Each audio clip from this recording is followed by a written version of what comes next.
Public schools in Loudoun County, Virginia, like so many schools in this country, have gone insane in the last year. They've essentially stopped teaching. Instead, they're indoctrinating children with creepy and poisonous racial theories, master race stuff. It's scary. In Loudoun County, kids are not allowed to read To Kill a Mockingbird anymore. Instead, they're assigned pornographic novels and told that America is an evil, racist place. So parents in Loudoun County have been revolting against this. Not just right-wingers, by the way. Not just politically active people, people with kids in the schools. Why would you want your kids taught some bizarro, poisonous racial theory? It's disgusting. So last night, the school board met in Loudoun County and agreed to solicit public comments. They didn't take that many, but those they heard weren't very positive.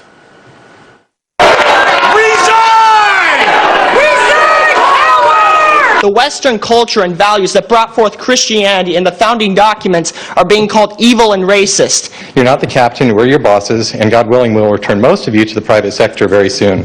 I'm reminded of the tyranny of communist China, where your money is legally stolen and then used in government schools, not public schools. These are not public schools, these are government schools, like here, to indoctrinate children against their parents. My child is not oppressed, and don't assume that. As long as you Marxists push your unconstitutional agenda on my child, she will not be returning back to Loudoun County schools.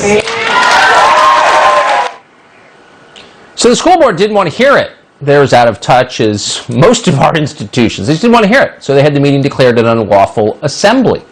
One parent called Jod Tigas, a man from the community, was arrested. Watch this. You are fascist, and the county taxpayer pays your salary. You guys are actually supporting the suppression of people's rights. John, are you refusing to leave at this time? Yes, I'm refusing to leave. Kids too. Deputies, please arrest this individual for trespassing. So they handcuffed him and dragged him away. Didn't want to hear from him, apparently. John Tigas joins us now to explain what happened. John, thanks so much for coming on. It feels like this is, in Loudoun County is the place, and this is the moment where people have just finally just had it with these scary racial theories. Tell us what happened to you. Why did they arrest you? That's a good question, Tucker, because as best I understand it, I was in a place where free speech has to happen. If you want to redress your grievances about a school board, there's no other place you can do it than in a school board meeting. And in this case, we went onto public land, went into a public auditorium. We were there for a public forum that we were invited to, and I was signed up to give public comment.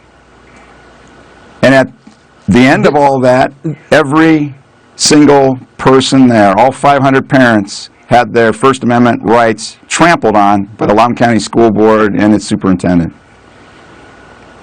If they keep acting like this, they're going to get a revolution. I mean, this is what happens when you ignore legitimate complaints, is people get radical, and I hope it doesn't happen, but you can see how it could. So in this case, these are the people who pay for Loudoun County schools. The building was reserved and open until 7 p.m. They arrested you before 7, as I understand. Yeah, actually it was closer to about 5:45, and we were supposed to go until 7, until the school board heard something they didn't like, and which was, ironically, applause for one of the people that we were supporting, Senator Dick Black. And the net result was they shut it down. But there was not violence. There wasn't crazy going on. People stayed there. They actually started singing, and then we just encouraged folks that if the school board didn't want to hear it, we were going to hear from one another. And we allowed a very orderly, peaceful process of allowing people to actually start speaking. And they did that. They lined up and peacefully started presenting their perspectives. And we allowed the other side to do the same. And then suddenly it was declared an unlawful assembly after the thing that you're showing right now occurred, which, as best I can tell, was a complete leftist diversionary tactic that was pre-planned, because no one that was lined up to speak was involved in any of that. So the net result was they declared an unlawful assembly, and then they moved a whole series of pre-positioned deputies and tried to push them out of the room, threatening them all with arrest.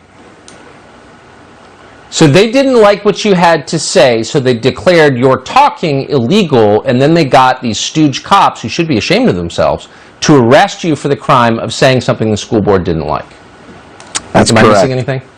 No, you're not missing anything, and that's what's so infuriating is there's such a high standard for free speech.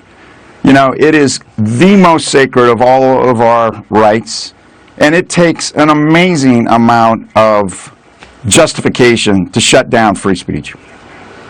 Yeah, it does, and it's, you know, not liking it is not adequate justification. I hope you keep getting arrested, John. I mean that, because I think only until people are willing to be arrested for exercising their constitutional rights will those rights be protected. So I appreciate what you did and coming on tonight. Thank you.